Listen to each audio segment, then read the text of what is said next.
guys, Aromie here. Welcome back to Hybrid Harmony. We are here with Mizushi. Or would you prefer I call you Hentai? Has that nickname already gone around the school? I don't know about that. I'm in your history class, so I saw the whole thing. And by the whole thing, I mean your embarrassing introduction to class where you start talking about visual novels and outed yourself as someone who likes hentai. I don't... Just because I know something doesn't mean I partake in it. Sure. Anyway, I'm so glad I'm finally able to meet you. I've always wanted to meet a human, but I've never really had the chance before. Even now in this town, I've had bad luck because it's all mainly hybrids here. The village I lived in before coming here was mainly rural Sakapas, so there weren't any humans there either.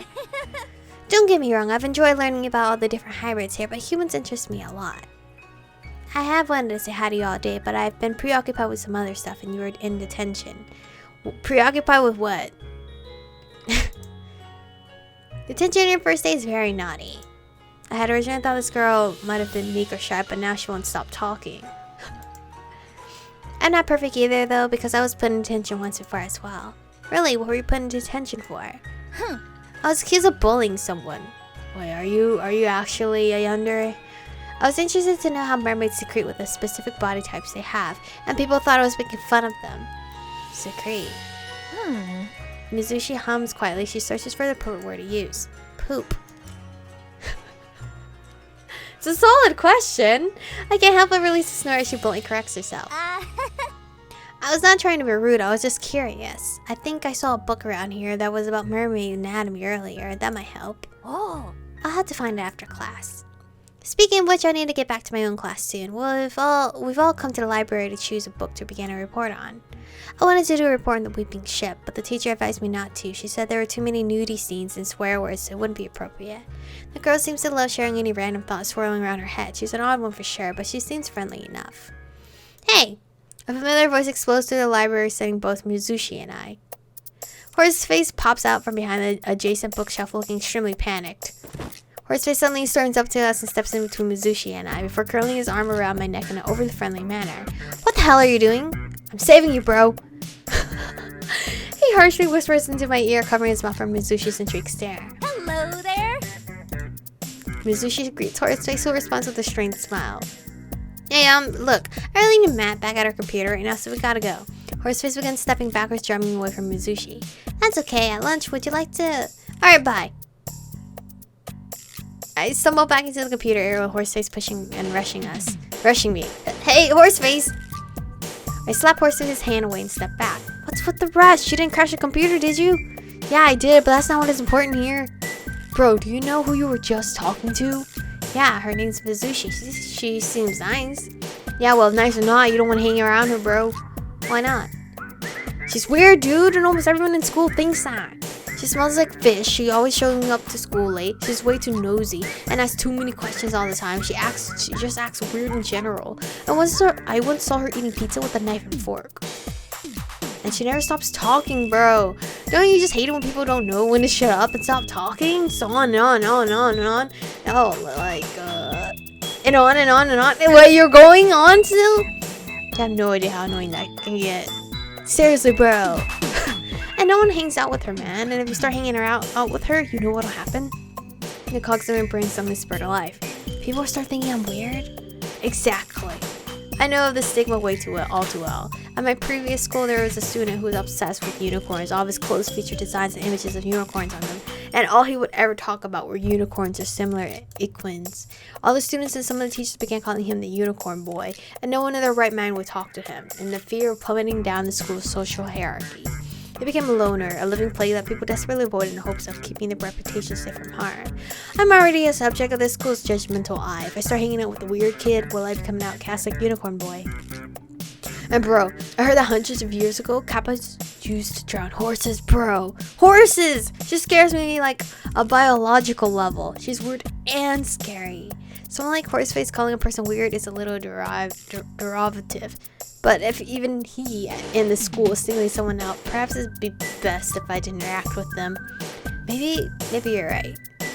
I'm totally right. She's a loner, bro. She eats her lunch alone on the roof. I feel bad for her though. She seems nice. Nice enough that you want to join her up on the roof for your lunches, smelling like fish and being an outcast. Why? I mean, she smells like a fish because she's a kappa, yeah? I suck in my lips and mull over my thoughts, even though I already know the answer. I'll steer clear. Good thinking. I feel sorry for Mizushi. She seems alright, and no one deserves to be ostracized. But I've already lived a loner life, and I'm not keen to return to it. Now, come on, bro. Let's try using that pirate site on a different computer. It won't brick this time, I'm sure. Horseface chuckles and scampers back towards our computer. Before I follow along, a familiar anxious feeling stiffens my muscles. I sense a curious pair of eyes stare at me from somewhere. Another one? Alright, fruits and veggies, fish, meat, more veggies.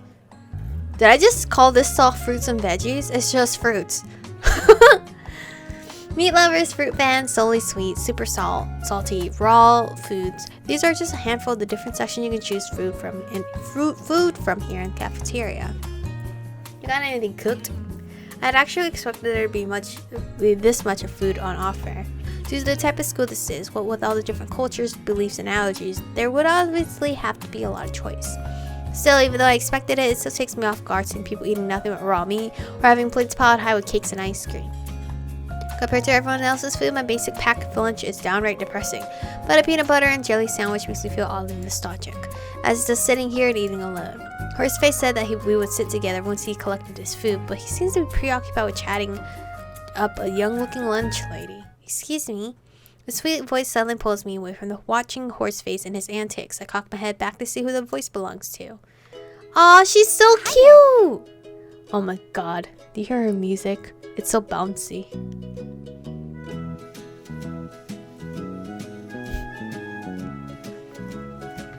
She's the one, guys. She's the one I'm going for. Hi. I struggle to get my words out, mesmerized by what appears to be the perfect personification of kindness. Her twinkling wings and unconditional smile are like that of an angel's, and the way her wings twinkle and glimmer in the light are positively mind-blowing. Is anyone sitting there? I'm taken out of my trance as the fairy points to the seat in front of me and giggles. I force that pre-chewed food in my mouth down my throat and shake my head. No one's sitting here. Would it be okay if I do then? Yeah, totally. Hopefully she sees my double usage of the word totally as cool rather than flustered nervousness.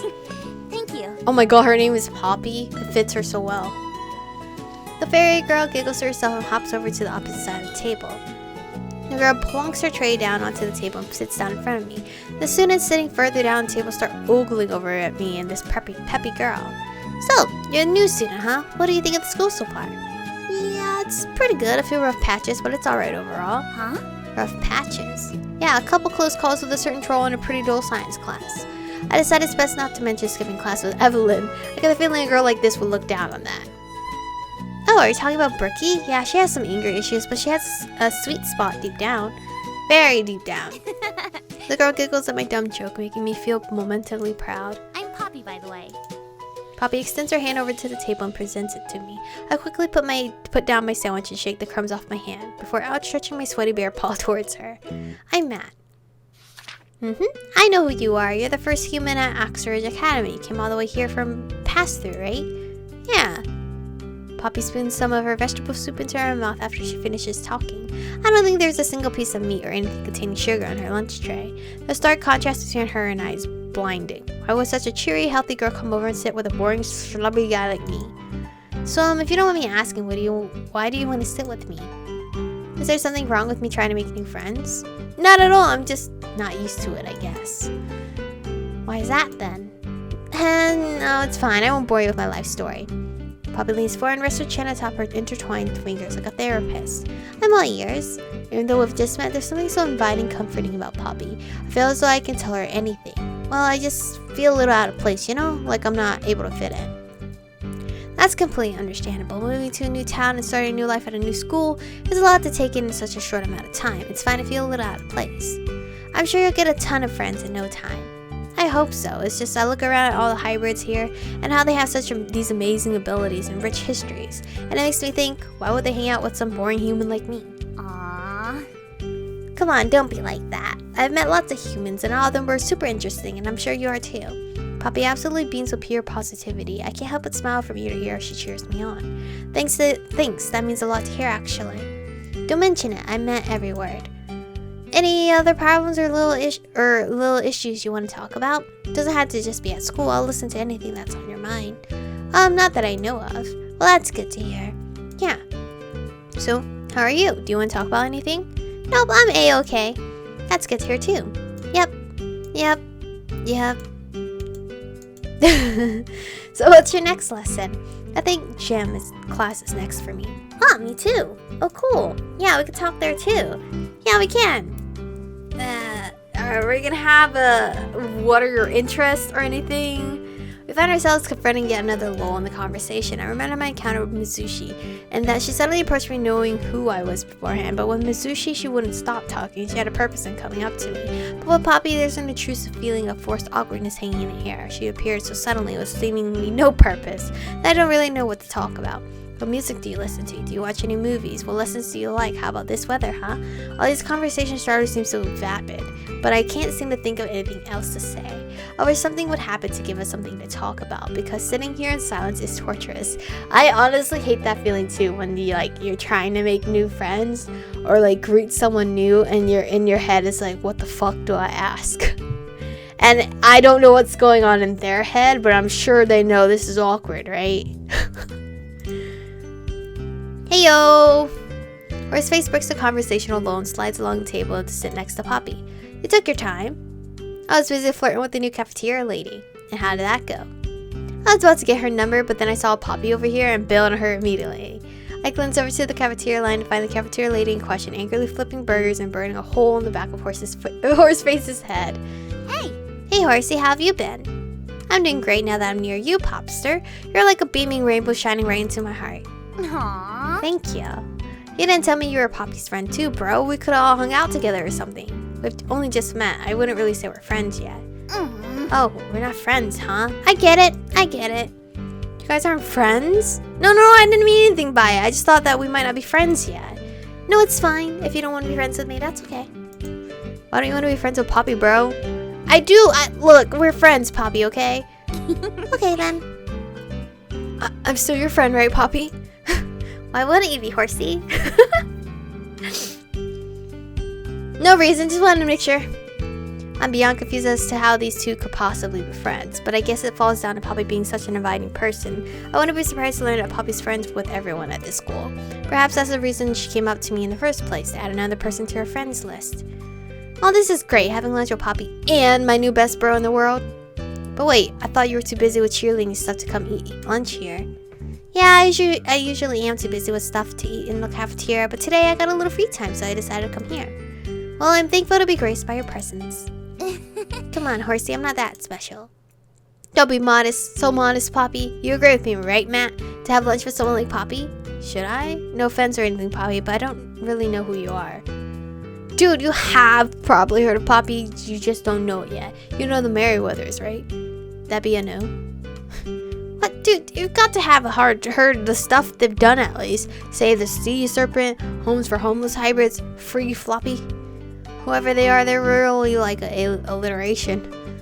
Dude, the Merryweathers are some of the most charitable and cool fairies out there, bro.